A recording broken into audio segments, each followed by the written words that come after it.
The Templar silence, the letter that changed everything. They burned the bodies. They sealed the archives. They erased the names. And yet, centuries later, a letter surfaced, a letter no one was ever meant to read.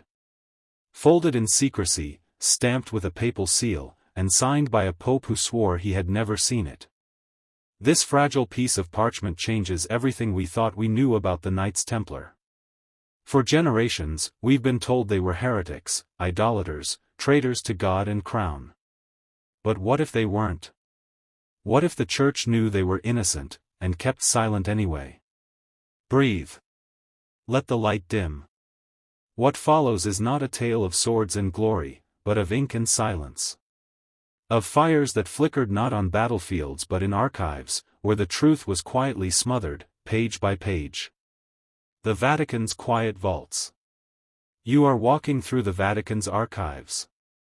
They no longer call them secret.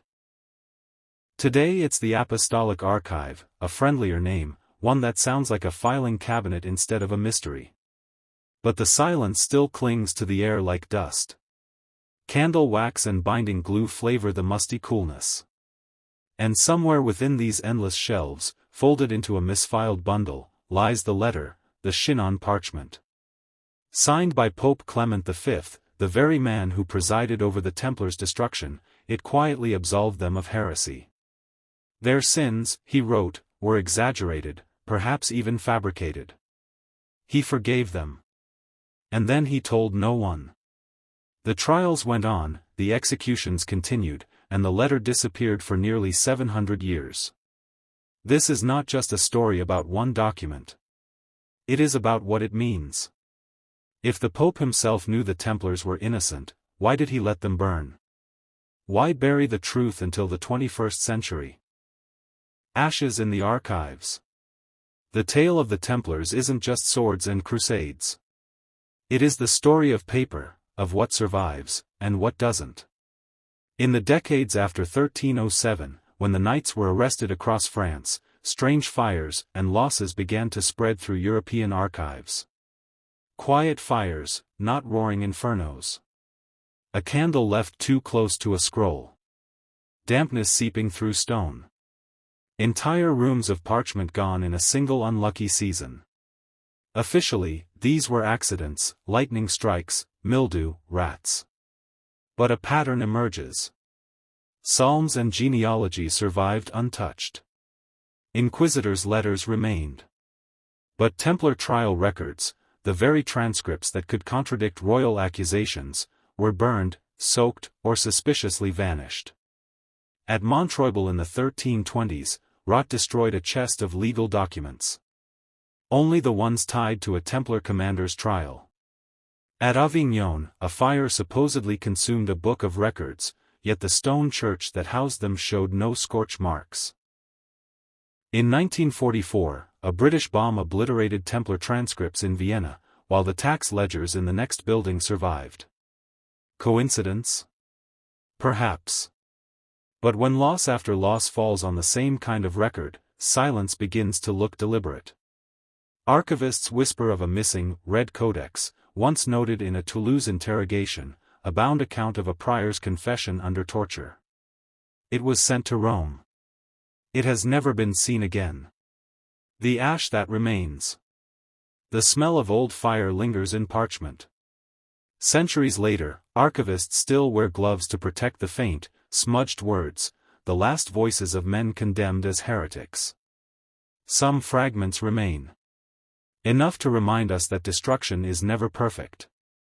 For every library fire, a marginal note survives. For every vanished codex, a copy resurfaces in some unexpected chest.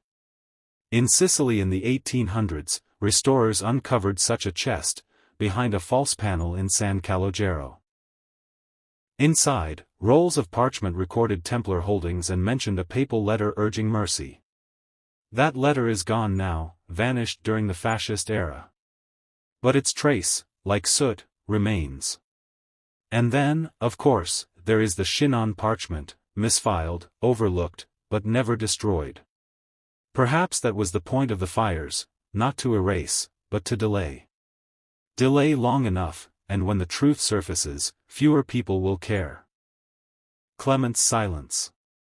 To understand the letter, we return to Avignon, 1312.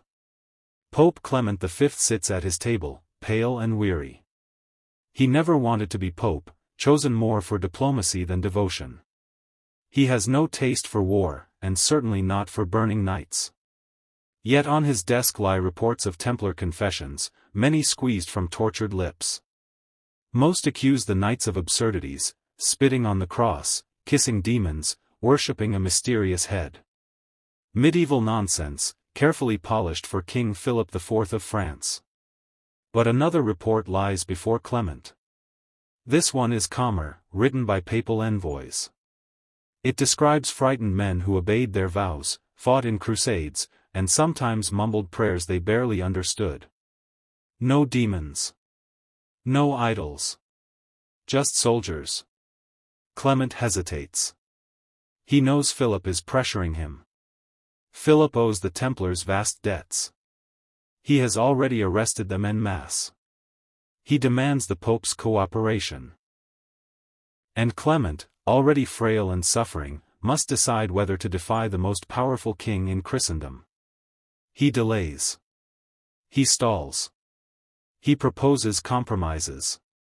At one point, he even suggests merging the Templars with another order. But Philip will not relent. And so, in March 1312, Clement issues his verdict, vox in excelso. It does not call the Templars guilty. It does not mention heresy. It simply dissolves the order, quietly, bureaucratically, without trial or judgment. Silence sealed with a signature. But months earlier, Clement had already signed the Chinon parchment, absolving the leaders of heresy. Why? If he believed them guilty, why absolve them? If he believed them innocent, why not announce it? His silence was not ignorance. It was calculation. The forgotten fortress. The story of the parchment begins not in Rome but in the fortress of Chinon, in 1308.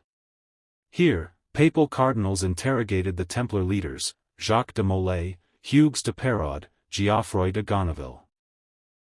They confessed to minor faults, but nothing of demons or heresy. The cardinals, acting on Clement's behalf, absolved them. They signed the parchment alongside the knights themselves. But this absolution was never published. It never reached the Council of Vienne.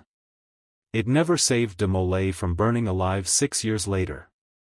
Instead, it was sealed, shelved, and forgotten. Forgotten, until 2001, when Vatican archivist Barbara Frail stumbled upon it, misfiled among routine correspondence. 7 centuries in silence.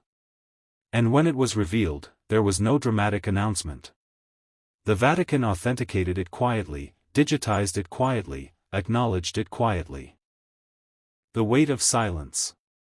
The Chinon parchment proves one thing with chilling clarity: the Church knew the Templars were not guilty of heresy. And yet it let them die. Why? Because silence is more powerful than judgment. A guilty verdict invites debate. A trial invites scrutiny. But silence buries. It allows time to move forward without correction. Clement's silence preserved his alliance with France, avoided conflict, and let the crown seize Templar wealth. But it condemned hundreds of men to death, and centuries of history to distortion. And still, silence could not last forever. The parchment survived. It waited. It whispered. Whispers in the ash. Walk through Chinon today and the fortress still stands, its stones worn smooth by centuries. Beneath those towers, a simple parchment once lay hidden. Sheepskin, ink darkened by age, signatures faint but undeniable. The absolution was real to the knights who signed it. They believed their words would matter. That the Church would remember. But history had other plans. Now, centuries later, the parchment speaks again. Not loudly, just a whisper. The kind of whisper that drifts like ash, clinging to shelves, to gloves, to memory. It tells us that the truth never fully dies. It waits, it smolders, it endures. The legacy. The Knights Templar were not heretics. They were pawns, caught in the gears of politics, money, and silence. Pope Clement knew this. He signed their absolution. But he also signed their death warrant by refusing to speak it aloud. That is the paradox of their story: condemned in public, forgiven in private. Burned at the stake, absolved in secret. Erased from history, and yet, somehow, still here. The silence of the Templars is not empty. It is the silence of archives burned and misfiled, of parchments hidden in plain sight, of truths too dangerous to declare. It is the silence of ash, and ash, even centuries old, still whispers. So breathe. Because the fire is gone, but the echoes remain. And sometimes, the quietest pages hold the loudest truths.